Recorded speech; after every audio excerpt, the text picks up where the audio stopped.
Welcome to this episode of Been There, Done That. My name is Patricia Baronowski-Schneider, CEO of Pristine Advisors, investor relations, public relations, and media relations and marketing firm with over 3 decades of experience working in a wide variety of niches across the globe.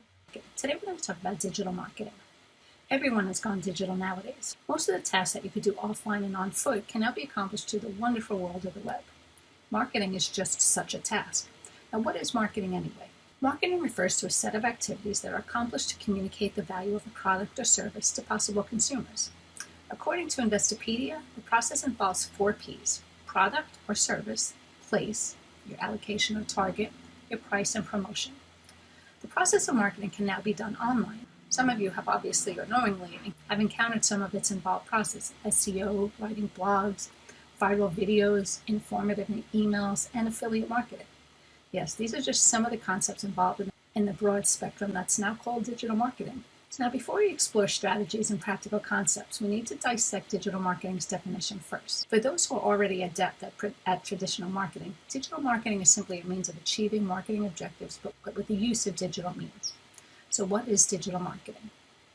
Information being able to reach prospective consumers is the goal. The connection is what makes it successful, up to a point. A strong emphasis on communication leads to advertisers being often referred to as sources, while the targets are referred to as receivers. The result of the connection can vary in its success, from getting an ad viewed, a link clicked, and finally a product sold. Everything seems so much quicker and so much more convenient online. However, a digital marketer has to contend with competitors with similar strategies. Here are some terms that maybe you'll encounter on your request to become an effective digital marketer. Say a call to action. That's the use of persuasive words to persuade consumers to buy products or avail of services. Customer relationship management, CRM. The use of a system to analyze and manage the brand's or company's relationships to its target consumers. Lookalike audience. That refers to a demographic similar to the one that's already visiting your website. Online media owned and controlled by a particular company, which will likely be used as part of their marketing strategies. Personalization. That gives your target customer a sense of importance by catering to his preferences as if the marketer is directly talking to him. Positioning. That's how the target consumers are meant to see the brand compared to the competing brands. ROI, return on investment. This term is not new. It means the same thing in traditional marketing. It measures how successful investments are. Search engine optimization, SEO. Use of the right keywords and website structure to gain more website views. These are just some of the terms that you'll need to understand when you're trying to apply digital marketing techniques to your brand. Now, you may have also heard the term macro marketing and micro marketing. These terms are also used in traditional marketing. Micro marketing refers to targeting a highly specific demographic. All marketing strategies will be customized to suit the particular group. There's an emphasis on making each targeted consumer feel as if he's personally being talked to. Now, some of the concerns that it focuses on are pricing, distribution, consumer behavior, brands, image, and more. Now, macro marketing refers to the whole process of marketing as it relates to the consumer. This marketing style is targeted to as many possible consumers as possible. Some of the concerns tackled under this are social responsibility, campaigns, and overall behavior patterns, and more.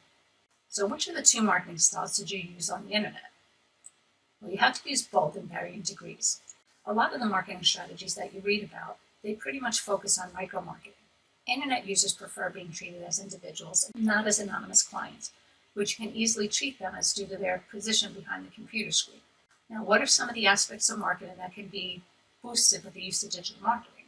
Market penetration. On a digital platform, you can continue targeting the same market or demographics. However, you'll be changing the strategies to fit media that you've chosen to incorporate.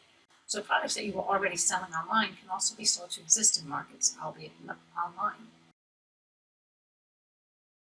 As the title of my post says, been there, done that. I can assure you that in my 35 years of working in the industry, I've done it all, and I've learned from many mistakes.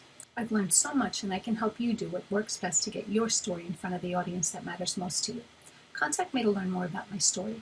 You can find out more about me on my website at www.pristineadvisors.com, and that's EDVISERS.com. You can also contact me by email at pbaronowski@pristineadvisors.com. You can reach me by telephone at 631-756-2486. Until next time.